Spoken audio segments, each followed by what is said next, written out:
ഇന്നത്തെ നടക്കാൻ പോകുന്ന വേറൊരു കാര്യം എന്ന് വെച്ചാൽ CPIM-ന്റെ സംസ്ഥാന നേതൃയോഗങ്ങളൊക്കെ ഇന്നിപ്പോൾ തുടങ്ങും. തെരഞ്ഞെടുപ്പ് പരാജയം വിലയിരുത്തിയുള്ള കേന്ദ്ര കമ്മിറ്റി റിപ്പോർട്ട് യോഗത്തിൽ പ്രധാനമായിട്ടും ചർച്ച ചെയ്യും.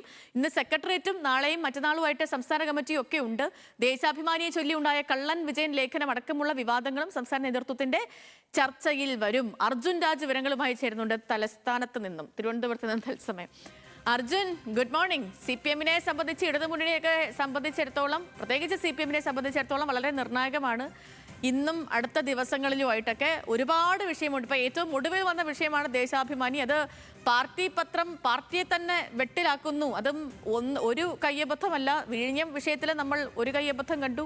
പിന്നീട് ഈ ലേഖനവുമായി ബന്ധപ്പെട്ട്, സൺഡേ സപ്ലിമെന്റുമായി ബന്ധപ്പെട്ട് വേറൊരു കയ്യബദ്ധം കണ്ടു. അത് വിശദീകരിച്ച് വീണ്ടും അത് പാളി. അപ്പം അതുകൊണ്ട് തന്നെ വിവിധങ്ങളായ വിഷയമുണ്ട്, തിരഞ്ഞെടുപ്പ് പരാജയം അടക്കം. അപ്പം അതുകൊണ്ട് ഇന്ന് ഏതൊക്കെയാകും പ്രധാനപ്പെട്ട ചർച്ചാ വിഷയങ്ങളാവുക?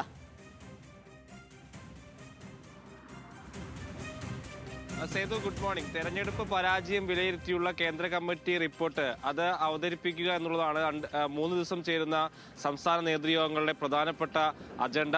സംസ്ഥാന നേതൃത്വം വിലയിരുത്തിയതിന്റെ ഒരു പടി കൂടി കടന്ന് വലിയ വിമർശനങ്ങൾ സംസ്ഥാന നേതൃത്വത്തിനെതിരെ ഉൾപ്പെടെ തെരഞ്ഞെടുപ്പ് തോൽവിയുമായി ബന്ധപ്പെട്ട് കേന്ദ്ര കമ്മിറ്റിയിൽ നിന്ന് ഉയർന്നിട്ടുണ്ട്. സ്ഥാനാർത്ഥി നിർണയത്തിൽ വലിയ വീഴ്ച സംഭവിച്ചിട്ടുണ്ട് എന്ന് കേന്ദ്ര കമ്മിറ്റി വിലയിരുത്തുകയുണ്ടായി. പ്രചാരണത്തിലടക്കം വലിയ വീഴ്ച സംഭവിച്ചിട്ടുണ്ട്, നേതാക്കളുടെ ശൈലി പ്രശ്നമായിട്ടുണ്ട് എന്നതുൾപ്പെടെയുള്ള കാര്യങ്ങൾ സംസ്ഥാന നേതൃത്വം പറയുന്നതിനേക്കാൾ കുറെ കൂടി കടുപ്പിച്ചാണ് കേന്ദ്ര കമ്മിറ്റിയുടെ റിപ്പോർട്ടിൽ വന്നിട്ടുള്ളത്. അതുകൊണ്ട് തന്നെ ആ റിപ്പോർട്ടിൽ എന്ത് ചർച്ച നടക്കും എന്നുള്ളതാണ് ഏറ്റവും ശ്രദ്ധേയമായിട്ടുള്ള കാര്യം. സംസ്ഥാനത്ത് പാർട്ടി അണികളൊക്കെ നിരന്തരം വിമർശിച്ചിരുന്നൊരു കാര്യം കേന്ദ്ര കമ്മിറ്റി ഏതായാലും അംഗീകരിച്ചിട്ടുണ്ട്. സംസ്ഥാന നേതൃത്വം ആ നിലയിലേക്ക് വിമർശനങ്ങൾ വന്നിട്ടില്ലെങ്കിലും കേന്ദ്ര നേതൃത്വത്തിന്റെ ഭാഗത്തുനിന്ന് ആ തരത്തിലുള്ള വിമർശനങ്ങൾ ഉണ്ടായിട്ടുണ്ട് എന്നുള്ളത് ശ്രദ്ധേയമാണ്. അതാണ് 3 ദിവസം ചേരുന്ന സംസ്ഥാന നേതൃത്വത്തിന്റെ പരിഗണനയ്ക്ക് വരുന്ന ഒന്നാമത്തെ കാര്യം. രണ്ടാമത്തേത് ദേശാഭിമാനിയുമായി ബന്ധപ്പെട്ട വിവാദങ്ങളാണ്. ഇടയ്ക്കിടയ്ക്ക് പാർട്ടിയെ പ്രതിരോധത്തിലാക്കുന്ന നിലയിലേക്ക് ദേശാഭിമാനിയുടെ പ്രവർത്തനങ്ങൾ പോകുന്നുണ്ട്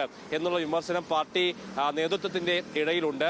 2 സംസ്ഥാന സെക്രട്ടേറിയറ്റ് അംഗങ്ങൾ ഈ ദേശാഭിമാനിയുമായി ബന്ധപ്പെട്ടുള്ള ചുമതല വഹിക്കുന്നുണ്ട്, പുത്തനത്ത് ദിനേശനും M സ്വരാജും. പക്ഷേ ആ നേതൃത്വത്തിന് ഈ തരത്തിലുള്ള ഇടപെടൽ നടത്തുന്നതിൽ വീഴ്ചയുണ്ടാകുന്നുണ്ട് എന്നുള്ളതാണ് സമീപകാലത്തെ ഈ വാർത്തകളൊക്കെ കാണുമ്പോൾ തോന്നുന്നത്. ആ തരത്തിലുള്ള വിമർശനങ്ങൾ ഉണ്ട്. ഏറ്റവും ഒടുവിൽ ഇപ്പോൾ കള്ളൻ വിജയൻ എന്ന ലേഖനവുമായി ബന്ധപ്പെട്ടിട്ടുണ്ടായിട്ടുള്ള വിവാദങ്ങളും അതിനെ തുടർന്നുണ്ടായിട്ടുള്ള നടപടിയും അടക്കം ഇപ്പോൾ സംസ്ഥാന നേതൃത്വത്തിന്റെ പരിഗണനയ്ക്ക് വരികയാണ്. സ്വാഭാവികമായും ഈ വിഷയം ചർച്ചയ്ക്ക് വരികയാണെങ്കിൽ പുത്തനത്ത് ദിനേശനും M സ്വരാജും ഇക്കാര്യങ്ങൾ പാർട്ടിയിലും വിശദീകരിക്കേണ്ടി വരും. കൂടുതൽ എന്തെങ്കിലും നടപടികൾ നേരത്തെ ഈ സ്ഥാനത്ത് നിന്നാണ്, ഈ വാരാന്ത്യ പതിപ്പിന്റെ ചുമതലയിൽ നിന്നാണ് AR അജയനെ മാറ്റിയത്. അതിന് അപ്പുറത്തേക്ക് വേറെ എന്തെങ്കിലും നടപടികൾ വേണോ എന്നുൾപ്പെടെയുള്ള കാര്യങ്ങളൊക്കെ ചർച്ചയ്ക്ക് വരാനുള്ള സാധ്യത കൂടി ഇന്നും നാളെയും മറ്റന്നാളുമായി ചേരുന്ന സംസ്ഥാന നേതൃത്വത്തിന്റെ പരിഗണനയിൽ ഉണ്ട്.